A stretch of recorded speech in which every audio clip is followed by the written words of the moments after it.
தாத்தா பசிக்கிறது தாத்தா. உங்கள் பாட்டி வெளியே சென்றிருக்கிறாள். எனக்கோ உணவு சமைக்க தெரியாது. இப்பொழுது என்னடா செய்வது? தாத்தா ரொம்ப பசிக்கிறது.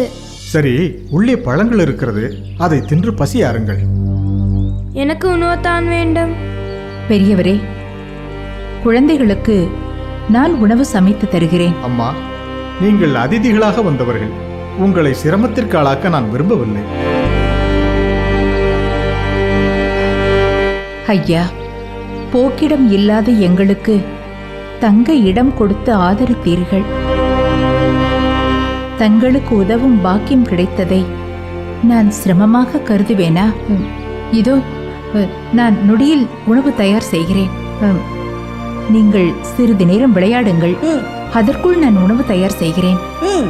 அம்மா, இவர்களை பார்த்துக் கொள்ளுங்கள். நான் போய் இவர்கள் பாட்டியை அழைத்து வருகிறேன்.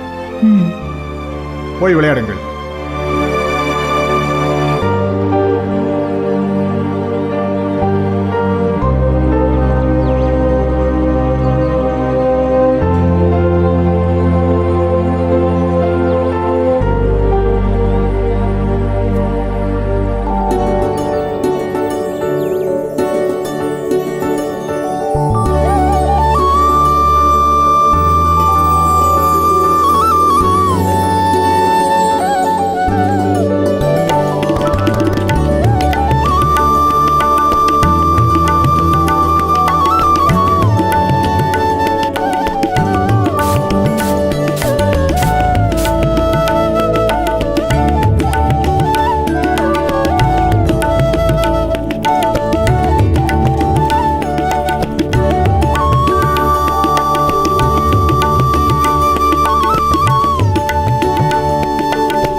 அத்தை,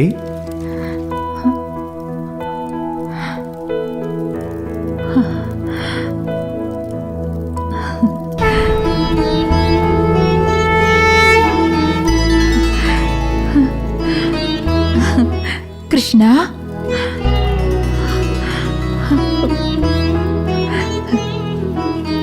கிருஷ்ணா, உன் சகோதரனின் புத்திரன் கிருஷ்ணனேதான். வராத மாமணி போல் வந்திருக்கிறாய். நீ அமர்வதற்கு கூட இங்கு சரியான ஆசனம் இல்லை. உன்னை உபசரிக்க கூட எனக்கு அவகாசம் இல்லை. அத்தனை கடும் பணியா? எங்களுக்கு அடைக்கலம் கொடுத்த பெரியவரின் பேர குழந்தைகளுக்காக நான் இங்கு உணவு சமைத்துக் கொண்டிருக்கிறேன். இதோ நொடியில் சமையலை முடித்து விடுகிறேன்.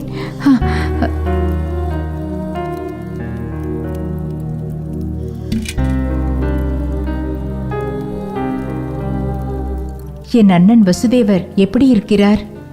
அரசன் குந்திபோஜன் உன்னை தத்தெடுத்த பிறகும் என் தந்தையின் நினைவு உனக்கு இருக்கிறதா அத்தை?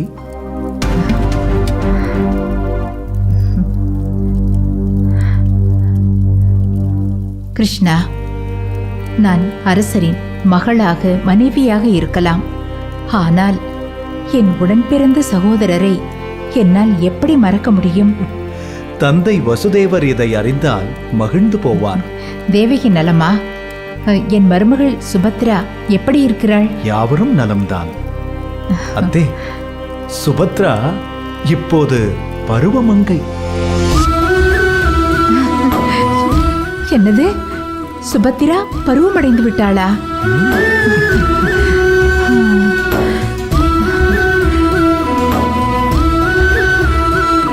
கிருஷ்ணா, உன் திடீர் வருகைக்கு காரணம்?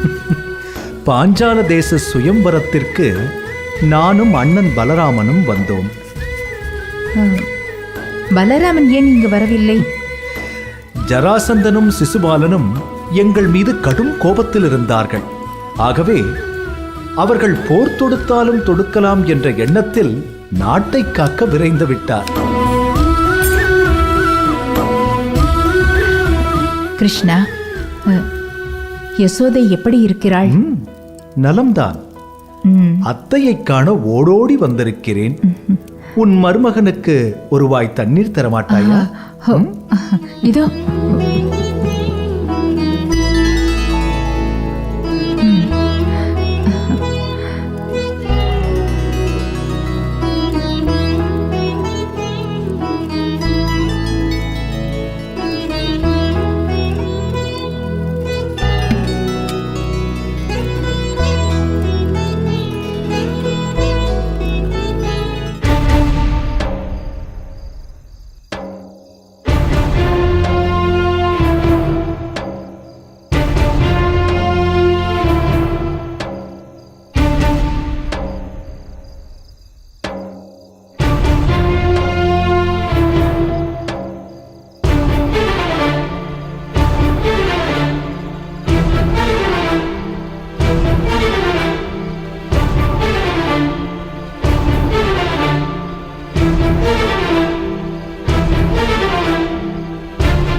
தந்தையே, தந்தையே, தந்தையே, தந்தையே, மகனே,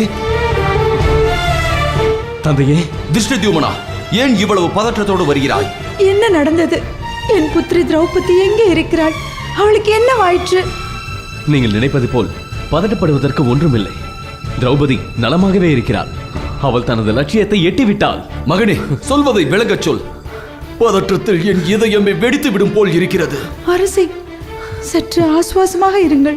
திருஷ்டத்யும்னா, நீ சொல்ல வந்ததை சொல். உன் வாயிலிருந்து உதிரும் திருமொழி எனது துயரத்தை போக்கட்டும். சொல் மகனே. பெரும் விசாரணைக்கு பிறகு அந்தணர்களை வழியில் கண்டேன். அவர்கள் வேறு யாரும் அல்ல, பாண்டவர்கள் தான்.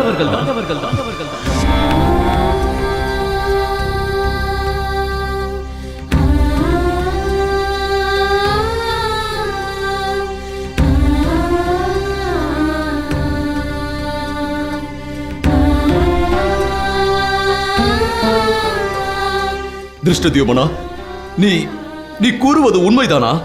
சத்தியமான உண்மை. சுயம்வரத்தில் திரௌபதியை வென்றது அர்ஜுனன் தான்.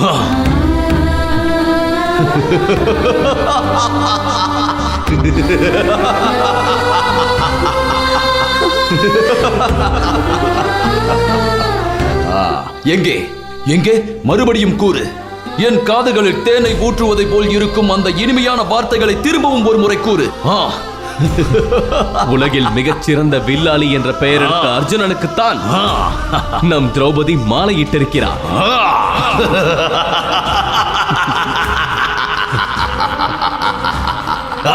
எங்கே எங்கே மறுபடியும் கூறு. என் காதுகளில் தேனை ஊற்றுவதை போல் இருக்கும் அந்த இனிமையான வார்த்தைகளை திரும்பவும் ஒரு முறை கூறு.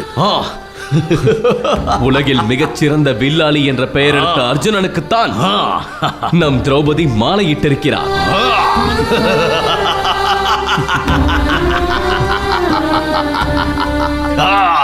இதை நீ எவ்வாறு கண்டறிந்தாய்? அவர்கள் ஐவராக இருந்தனர். இதை கொண்டு அவர்கள் பாண்டவர்கள் தான் என்று நாம் எப்படி முடிவு செய்ய முடியும்? பாண்டவர்களின் பெயரை சொல்லி அவர்கள் தங்களுக்குள் அழைத்துக் கொண்டார்கள். மேலும் தாங்கள் பாண்டவர்கள் தான் என்று நம் திரௌபதியிடம் அவர்கள் ஒப்புக்கொண்டதை நானே நேரில் கண்டேன். என் காது குளிர கேட்டேன்.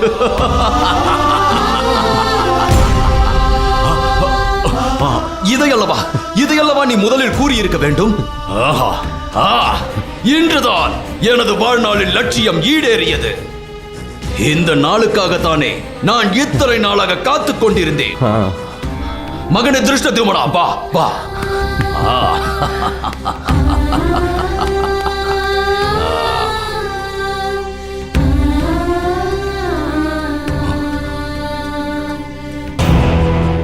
எங்கே என் மகள்? எங்கே என் மருமகன் அர்ஜுனன்? எங்கே அந்த பாண்டவர்கள்? எங்கேயடா என் மகளும் மருமகனும்? ஏன் அவர்களை நீ அழைக்கவில்லையா? இல்லை, அவர்கள் வரவில்லையா? பாஞ்சாலியை சுயமரத்தில் வென்றது அர்ஜுனன் தான் என்று அறிந்ததும் எனக்கு ஒரு கணம் மகிழ்ச்சியில் எதுவும் புரியவில்லை தந்தையே. முதலில் இதை தங்களுக்கு தெரியப்படுத்த வேண்டும் என்றுதான் தோன்றியது. உங்கள் பதட்டத்தை தணிக்க வேண்டும் என்று இந்த மகிழ்ச்சியான செய்தியை உங்களிடம் சொல்ல ஓடோடி வந்தேன்.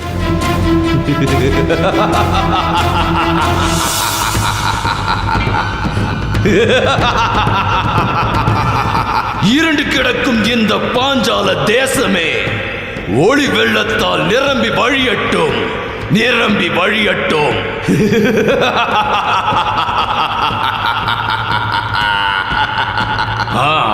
திருஷ்டத்யும்னா, தந்தையே, இந்த பாஞ்சால தேசம் மீண்டும் திருவிழா கோலம் பூண வேண்டும். இந்த அரண்மனை எங்கும் தோரணங்களால் அலங்கரிக்கப்பட வேண்டும். அப்படியே ஆகட்டும் தந்தையே. பாண்டவர்களை சகல மரியாதையோடு அழைத்து வருவதற்கான ஏற்பாடுகள் தொடங்கட்டும். மேளதாளங்கள், இசை கச்சேரிகள், நடன நிகழ்ச்சிகள் என இந்த அரண்மனையே அமர்க்களப்பட வேண்டும். சத்யஜித், அண்ணா, நீ உடனடியாக சென்று பாண்டவர்களை அழைத்து வா. அண்ணா. செல். இதோ அண்ணா, இப்பொழுதே புறப்படுகிறேன்.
பார்த்தால் பிணத்துக்கு சமானமாக இதுவரை வாழ்ந்து வந்த நான் இனிமேல் தான் மனிதனாகப் போகிறேன்.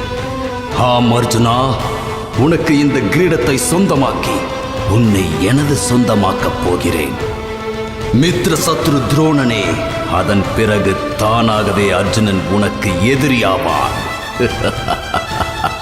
உன் தலையை என் மகன் யுத்த களத்தில் வெட்டி வீழ்த்துவான். அன்றே நான் சத்திரியனாவேன். இது சத்தியம்.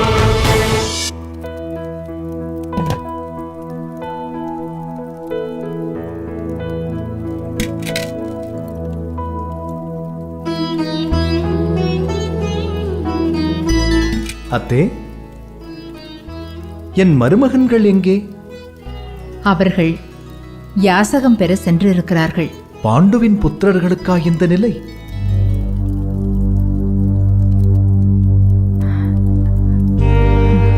என்ன செய்ய, விதி எங்களை ஆட்டி படைக்கிறது.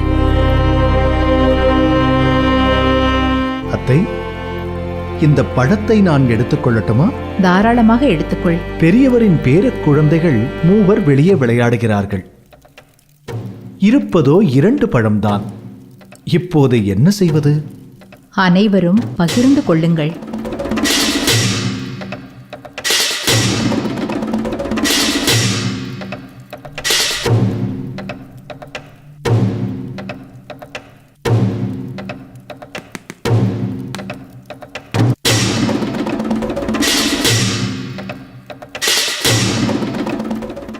எப்போது நாடு திரும்புவதாக உத்தேசம்? முடிவு எங்கள் கையில் இல்லை கிருஷ்ணா.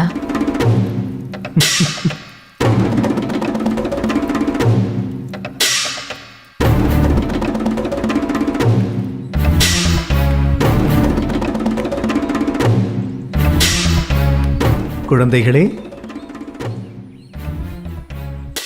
வாருங்கள், சாப்பிடலாம்.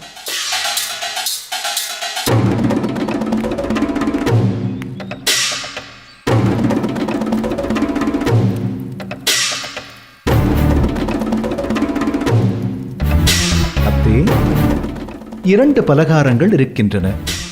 நாங்கள் மொத்தம் 4 பேர். எப்படி உண்பதாம்? பகிர்ந்து கொள்ளுங்கள்.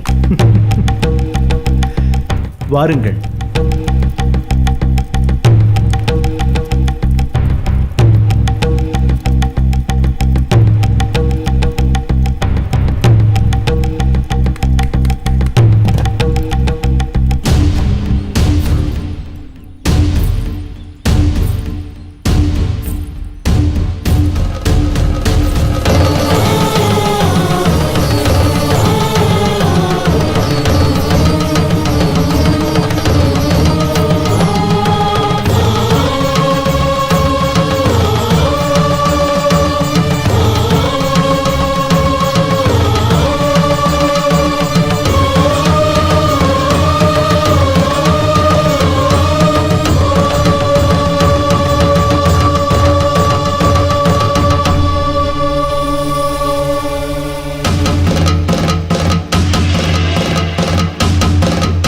அம்மா, கன்னியை பரிசாக கொண்டு வந்திருக்கிறோம். கன்னியை பரிசாக கொண்டு வந்திருக்கிறோம்.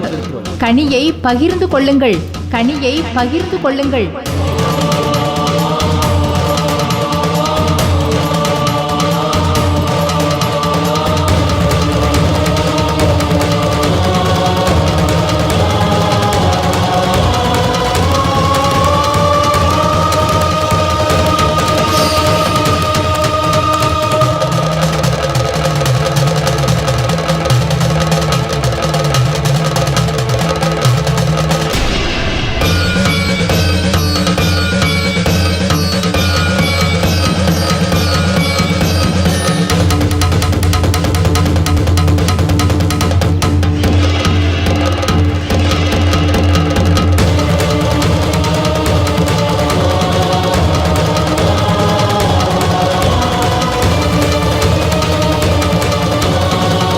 அம்மா, வெளியே வந்து பாருங்கள். நாங்கள் கொண்டு வந்தது கன்னியை.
கொண்டு வந்தது கண்ணி என்று தெரியாமல் கனி என்று நினைத்து பகிர்ந்து கொள்ளுங்கள் என்று சொல்லிவிட்டேன்.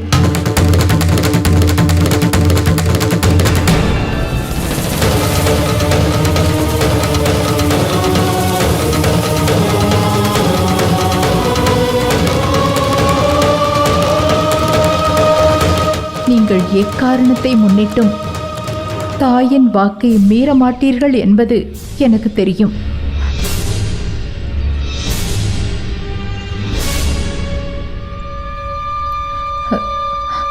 ஆனால் இந்த விஷயத்தில் அனைத்து தர்மங்களையும் அறிந்த தர்மா, நீதான் முடிவெடுக்க வேண்டும். சுயம்பர மண்டபத்தில் வில்லை வளைத்து லட்சியத்தை அடித்து அரசர் வைத்த போட்டியில் வென்றவன் அர்ஜுனன். ஆதலால் அர்ஜுனன் ஒருவனுக்கே திரௌபதி சொந்தமாவாள்.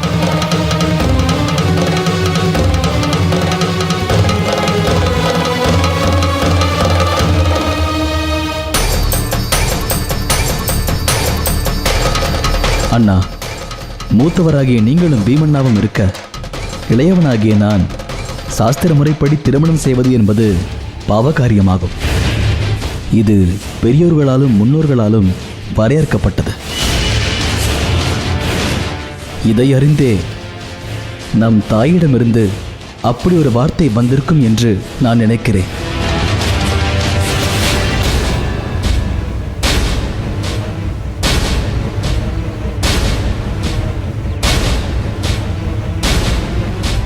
அண்ணன் இருக்கும்போது நான் இடும்பியை திருமணம் செய்து கொள்ளவில்லையா? நீங்கள் புரிந்தது காந்தர்வ மனம். அது மட்டுமல்ல, இடும்பி உன்னை விரும்பினாள். நீ ஏற்றுக்கொள்ளவில்லை என்றால் உயிரை துறப்பேன் என்றாள். அம்மா சொல்வதுதான் சரி. உங்கள் விஷயம் வேறு, திரௌபதி விஷயம் வேறு. விரும்பி சேர்ந்த பெண்ணை போட்டியில் வெற்றி பெற்று அடைந்த பெண்ணுடன் ஒப்பிட முடியாது. சகாதேவன் சொல்வதுதான் சரி என்று எனக்கும் தோன்றுகிறது. இருந்தாலும் இந்த குழப்பம் என்னால் தோன்றியது என்பதால் இந்த விஷயத்தில் தர்மா, நீதான் முடிவெடுக்க வேண்டும். பிள்ளைகள் விஷயத்தில் ஒரு தாயானவள் எப்பொழுதும் நல்ல வார்த்தைகளை உதிர்ப்பாள் என்று சாஸ்திரம் சொல்கிறது. ஆதலால் எந்த நிலையிலும் தாயின் வார்த்தையை தலைமேல் கொண்டு காப்பதுதான் பிள்ளைகளின் தர்மமாகும். இந்த அர்ஜுனனால் வென்றெடுக்கப்பட்ட திரௌபதி நம் ஐவருக்கும் சொந்தமானவள். இதுவே என் முடிவு.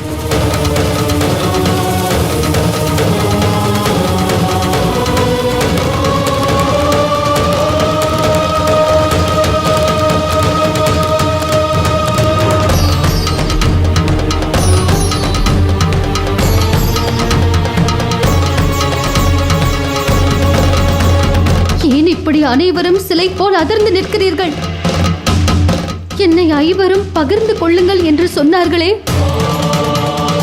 அதற்கு ஏன் நீங்கள் யாரும் மறுப்பு தெரிவிக்கவில்லை? எங்களின் தாயின் வாயிலிருந்து உதிரும் ஒவ்வொரு சொல்லும் சொல்லல்ல, அது சத்தியம், அது தர்மம், அதுதான் எங்களுக்கு வேத வாக்கு. அது அவர்கள் தெரியாமல் சொன்னதல்லவா?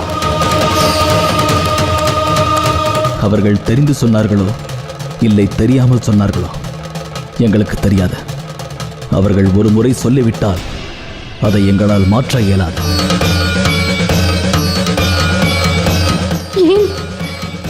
ஏன் மாற்ற இயலாது? பாண்டவர்களாகிய நாங்கள் எங்களுக்குள் செய்து கொண்ட சங்கல்பம் எந்த ஒரு சூழலிலும், எந்த காரணத்தினாலும், எந்த தருணத்திலும் நாங்கள் எங்கள் தாயின் வாக்கை மீறுவதில்லை. இது சத்தியம்.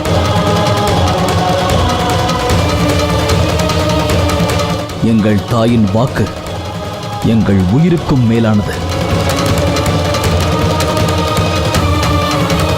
அதை மீறுவது நாங்கள் உயிர் துறப்பதற்கு சமமாகும்.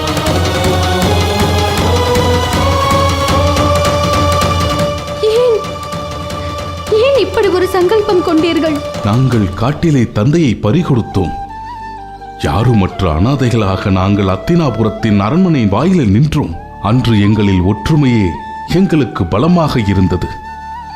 அன்றுதான் எங்கள் தாய் இப்படி ஒரு சத்தியத்தை எங்களிடம் பெற்றார்கள். எக்காரணம் கொண்டும் எச்சூழலிலும் நாங்கள் எங்கள் தாயின் வாக்கை மீறமாட்டோம் என்பதே அந்த சத்தியம்.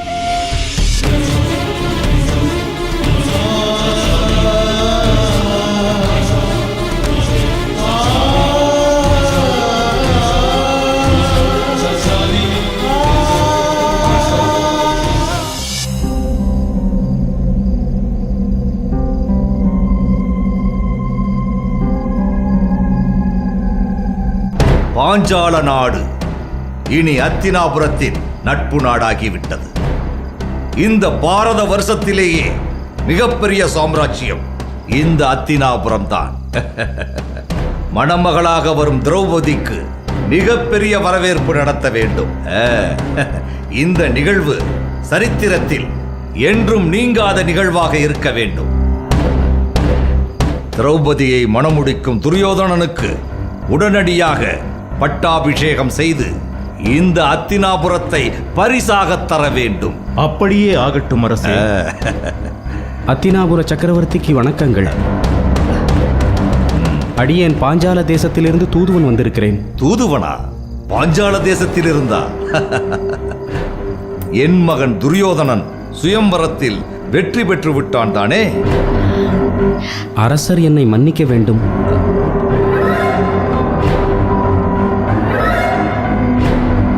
இளவரசர் துரியோதனர் சுயம்வரத்தில் தோல்வியை தழுவினார்.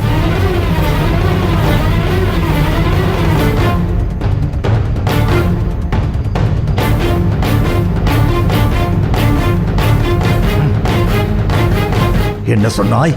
ஆம் அரசே. என்ன சொன்னாய்? துரியோதனர் தோல்வியை தழுவினார். அப்படி என்றால் துச்சாதனன் வெற்றி பெற்று விட்டான் தானே? இல்லை அரசே, அவரும் படுதோல்வியை தழுவினார். சுயம்வர வில்லை தூக்க முடியாமல் இளவரசர் துச்சாதனர் தடுமாறி நின்று விட்டார். அவையே சிரித்தது.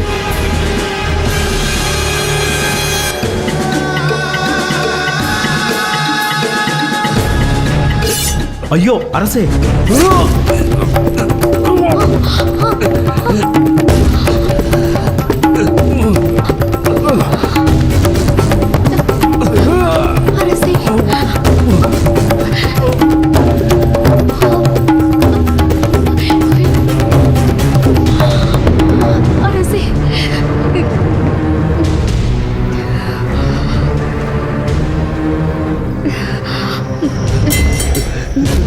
ஐயோ, தூதுவனை கொன்று விட்டேனே.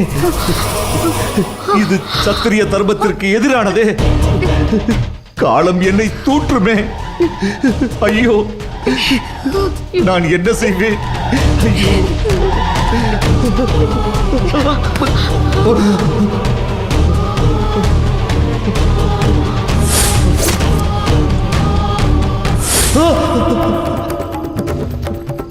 நான் தவறு செய்து விட்டேன்.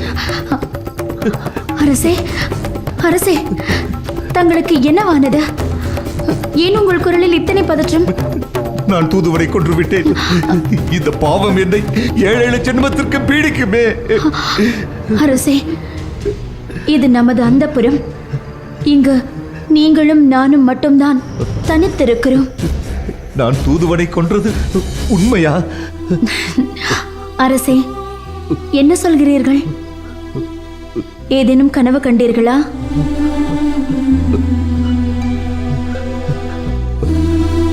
அப்படித்தான் போல் இருக்கிறது.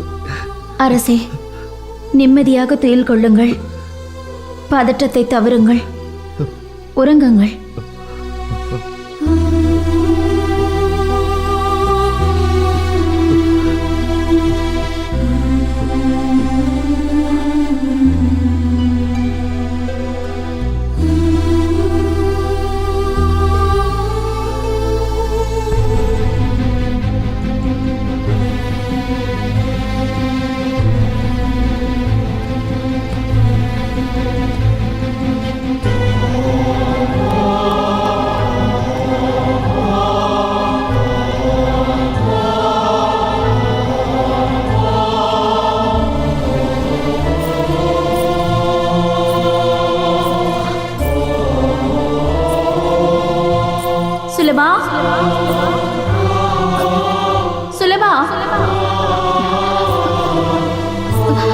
சுலபா,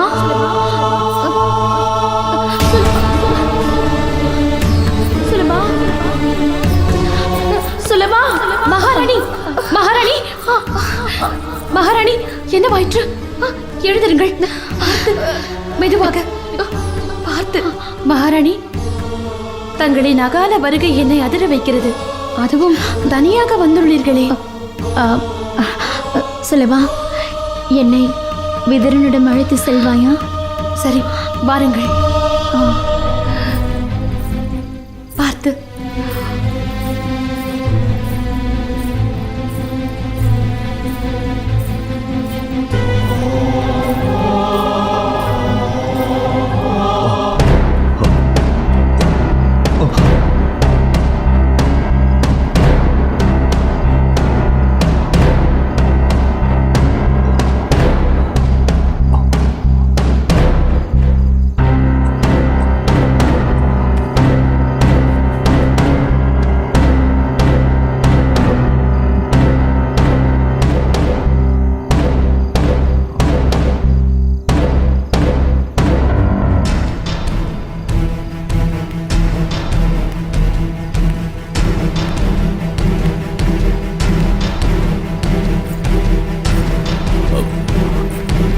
வாருங்கள் அன்னை, தங்களை இந்நேரத்தில் நான் எதிர்பார்க்கவில்லை.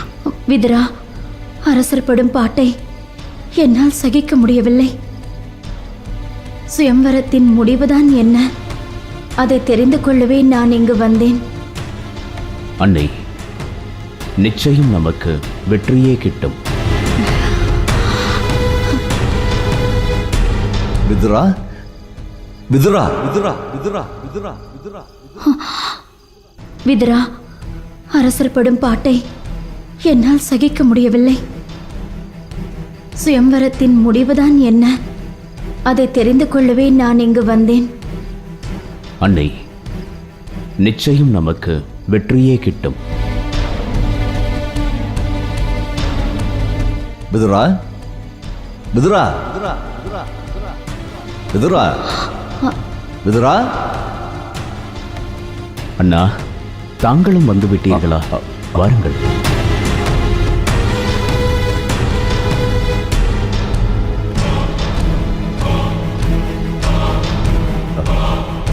அமருங்கள் அண்ணா. கூறுங்கள் அண்ணா. விதுரா, பெரும் குழப்பம் என்னை பிடித்து ஆட்டுகிறது. என்ன குழப்பம் அண்ணா? அரசாளும் மன்னனாக, பிள்ளைகளின் தந்தையாக, மனசாட்சி உள்ள மனிதனாக என் மனம் மாறு வேடம் போட்டு அலைகிறது. அந்த வேடங்கள் ஒன்றோடு ஒன்று மோதும் போது குழப்பமே எஞ்சி நிற்கிறது. அண்ணா, உங்கள் மனநிலையை என்னால் உணர முடிகிறது. என் மனதில் எழும் குழப்பங்களை வரையறுக்க முடியாது. அது கடலில் எழும் அலைகளைப் போல் ஓயாமல் எழும்பிக் கொண்டே இருக்கிறது. மனம் என்னும் சமுத்திரத்தில் எழும் அந்த அலைகள் என்னையே உள்ளே இழுத்து சென்று விடுமோ என்று அஞ்சுகிறேன். வேண்டாம் அண்ணா, அச்சம்தான் சத்திரியனின் சத்ரு. அச்சம்தான் ஆன்மாவை அழிக்கும் ஆயுதம்.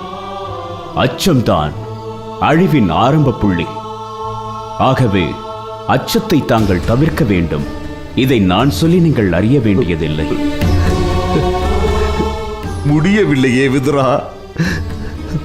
அண்ணா, தாங்கள் வழக்கத்தை விட இன்று பெரும் குழப்பத்திற்கு ஆளாகி இருப்பதாக தோன்றுகிறது. காரணத்தை நான் அறியலாமா?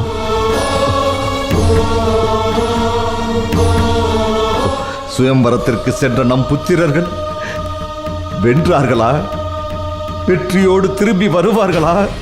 இல்லை, முன்னர் துருபதனிடம் தோற்று திரும்பியதைப் போல் திரும்புவார்களா என்ற கவலையில் ஆழ்ந்து கிடக்கிறது என் மனம். ஆம் விதுரா, துரியோதனன் சுயம்வரம் சென்றது முதல் அரசர் சரியாக ஊன் உண்ணுவதில்லை, உறங்கவில்லை, நிலையற்று தவிக்கிறார். அண்ணா, ஏன் உங்களுக்கு இத்தனை கலக்கம்? கலக்கம் கொள்ளாமல் எப்படி இருப்பது? நீயே சொல் விதுரா.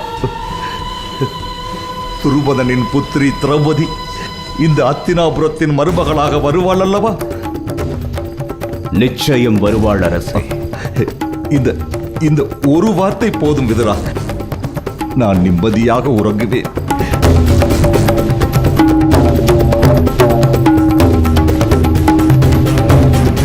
என் மகன் துரியோதனன் மாபெரும் பராக்கிரமசாலி. அவனோடு மோதும் பலமுள்ளவன் பீமன் ஒருவனே.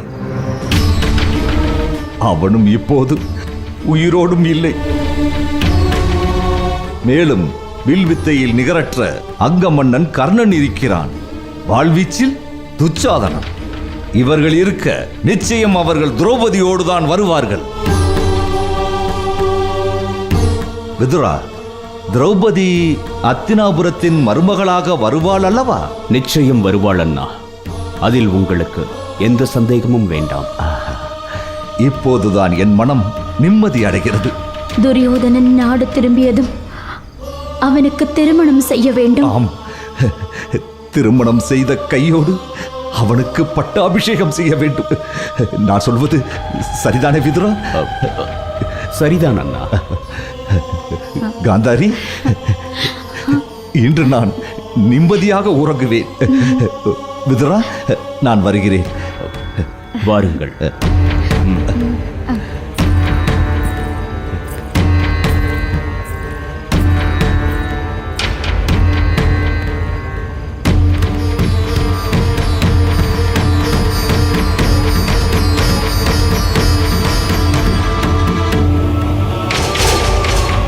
திரௌபதி நிச்சயம் ஹத்தினாபுரத்தின் மருமகளாக வருவாள்.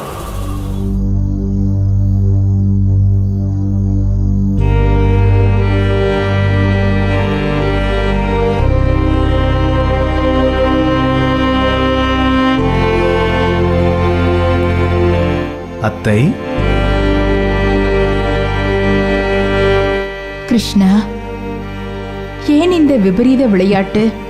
இது விளையாட்டல்ல, முற்பிறப்பின் வினை. இப்பொழுது என்ன செய்வது கிருஷ்ணா? உன் பிள்ளைகள் ஐவரும் திரௌபதியை மணப்பதை தவிர வேறு வழி இல்லை. காரணம், உன் வாக்கை உன் புத்திரர்கள் ஒருபோதும் மீறமாட்டார்கள் அத்தை. அப்படி என்றால் பகிர்ந்து கொள் என்ற வார்த்தை என் வாயிலிருந்து வரவழைக்கத்தான் இப்படி ஒரு நாடகம் ஆடினாயா? இது எப்படி நடக்கும்? என் பிள்ளைகள் 5 பேர் எப்படி ஒரு பெண்ணை மணப்பார்கள்? அப்படி மணந்தால் அவர்களுக்குள் பிரிவினை ஏற்படாதா? ஐவரும் திரௌபதியை மணக்காவிட்டால் தான் பிரிவினை ஏற்படும். எப்படி சொல்கிறாய் கிருஷ்ணா? உன் பிள்ளைகளில் திரௌபதியை அடைய விரும்பியது யார்? ஐவரும் தான். ஐவரும் நேசித்த பாஞ்சாலியை ஒருவருக்கு மனம் முடித்து வைத்தால் அவர்களுக்குள் பிரிவினை ஏற்படாதா அத்தை? நீ என்ன சொன்னாலும் 5 ஆண் மகன்கள் ஒரு பெண்ணை மணப்பது எந்த விதத்தில் சாத்தியம் கிருஷ்ணா? அத்தை, நீ மனது வைத்தால் சாத்தியமாகும்.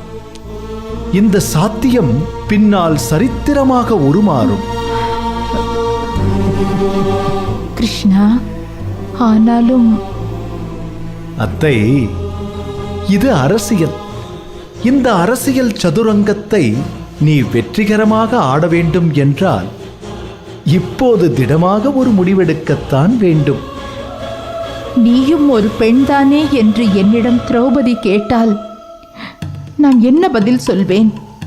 உன் அனுபவத்தை பதிலாகச் சொல்.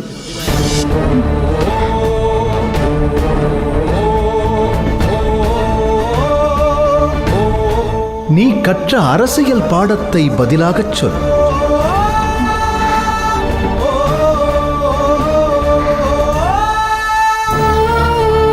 நடக்கும் யாவிற்கும் நானே காரணகர்த்தா. போற்றலும் தூற்றலும் என்னையே வந்து சேரும். நான் என்றும் உன்னோடு இருக்கிறேன் என்று நீ நம்பினால் உன் வார்த்தையில் உள்ள உண்மை உனக்கு புரியும்.